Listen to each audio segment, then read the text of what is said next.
Hello. In this tutorial, we will learn about functions and scripts in Matlab. We will build .m files and see how we can use functions written in different files.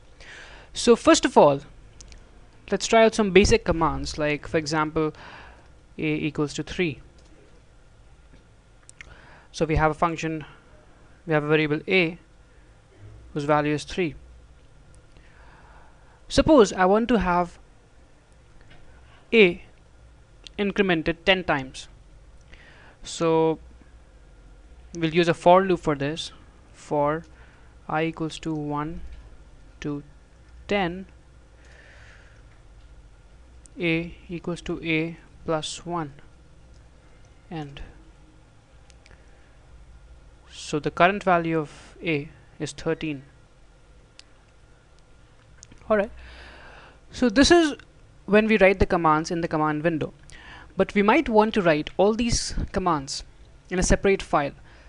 Now this file is called the .m file. We can start it from file new blank m file, that is the blank MATLAB file. This will open up a MATLAB editor wherein we can write our commands. Okay, so let us write a simple command to open an image.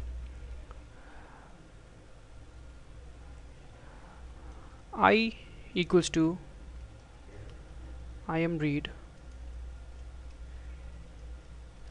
img.bmp.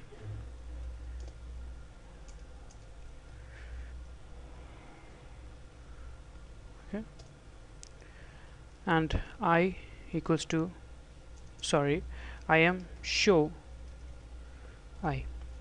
These are some basic commands and functions from the Matlab image processing toolbox.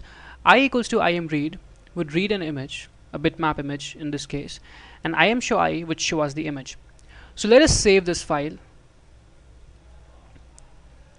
and we'll name it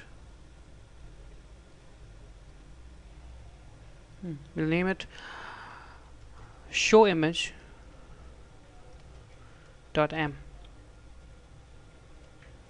So here we've saved this file as showimage.m.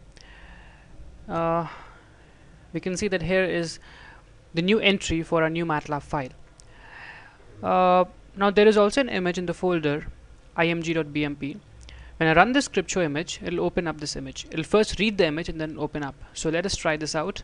The new file that we wrote, let us run it.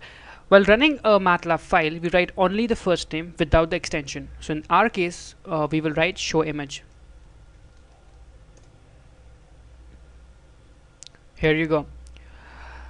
So we just wrote a simple script to read a file and then open it in MATLAB.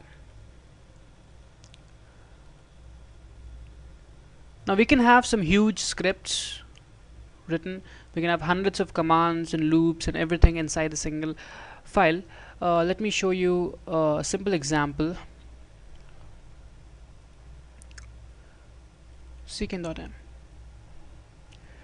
Here you can see that all these commands would be running one by one when I run the command secant. Now you might have noticed here that I've started this file with a function. Now starting a file with a function gives us the functionality of calling that function with parameters. In this case, the parameters of function are fx, x0, x1 and n. Let us do the same thing here with our script file which we just wrote.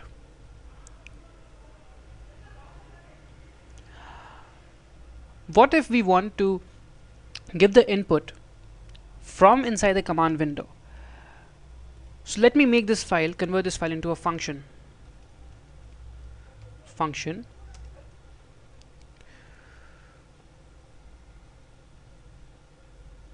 Outputs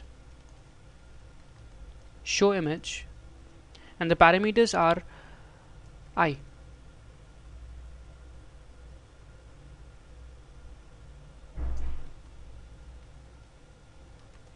Image.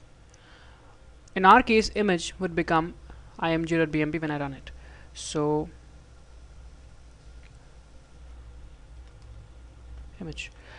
So when I run this function, when I call show image with a given image as a string, that image would be read by the imRead function, and which will be shown by the imShow. Let us try this out. Now show image has become a function, so I can call it. I will call it with parameters.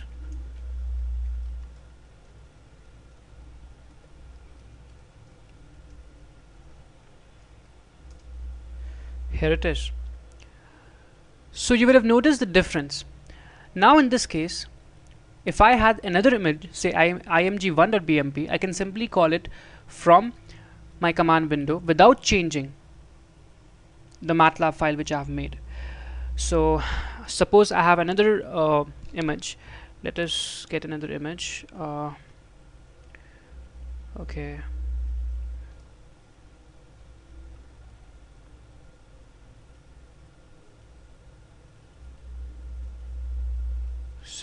So now I'll call show image again with a different string. Let's say 11.jpg.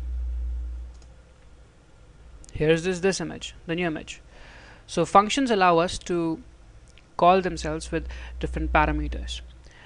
So this is how it is. This is how we make a function. This is how we make a Matlab file and store all our commands in it.